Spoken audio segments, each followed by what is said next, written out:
Aspartame is an artificial sweetener, an additive, and it's a chemical. It's not a natural product, it's a chemical. The molecule is made up of 3 components.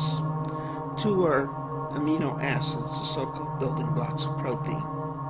One is called phenylalanine, which is about 50% of the molecule, and the other is aspartic acid, which is like 40%. The other 10% is a so-called methyl ester, which as soon as because it's swallowed, becomes free methyl alcohol, methanol, wood alcohol, which is a poison, a real poison.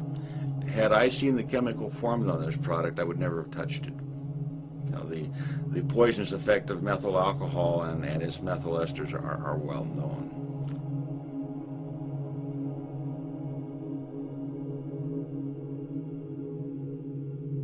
The G.D. Searle Company, in the quest to get approval for their product, aspartame, they conducted a study on animals in which they fed some animals, like I said, low dose, medium dose, high dose of the product, and then they used control animals that supposedly did not get any of the product.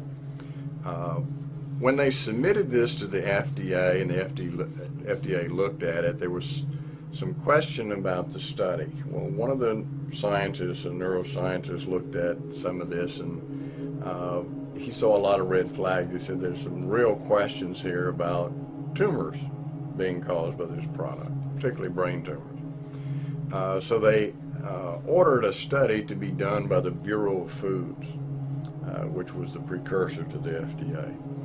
And Dr. Jerome Bressler was in charge of this group to look through the research that had been done by G.D. Searle, and that's what the Bressler reported about. And this is the report here. Basically what it shows is that either a lot of purposeful shenanigans was carried on to get this product approved, or, as he states it, it was the world's worst research. They found that what they did is the animals that died after being fed NutraSweet, they didn't autopsy the animals right away. Some of them were not autopsied more than a year afterwards. And of course the tissues broke down and liquefied, and so they couldn't do proper studies on them, but they reported it as if they had, and they reported these as normal. They found that they were taking tumors and cutting them out and throwing them away and saying the animal was normal. They had animal tissues that had obvious tumors in it that were reported normal.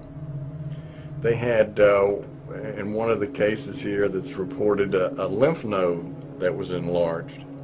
And this G.D. Searle pathologist reported it as a normal lymph node. When the scientists from the Bureau of Foods looked at it, they said it was an obvious lymphosarcoma, a highly malignant tumor. When we did our double-blind study here at this hospital, we had really a tragic situation which occurred, which I attributed directly to the aspartame. We needed volunteers. We looked at both patients, that is people who had a history of mood disorder, and we needed some controls, that is people without a history of mood disorder. One of the people that I used in the study was the administrator for our psychiatric unit. He was a PhD psychologist. And several days into this study, he had an emergency. He had an ophthalmologic emergency. That is, he had sudden bleeding in his eye and a detachment of his retina.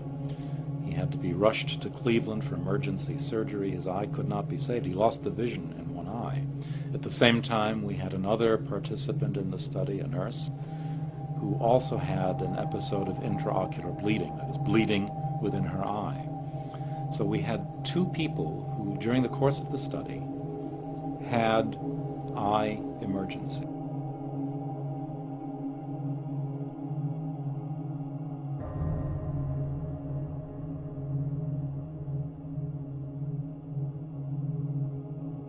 Well, an excitotoxin, basically what it does, it's a normal transmitter in the brain. These are chemicals that allow brain cells to communicate.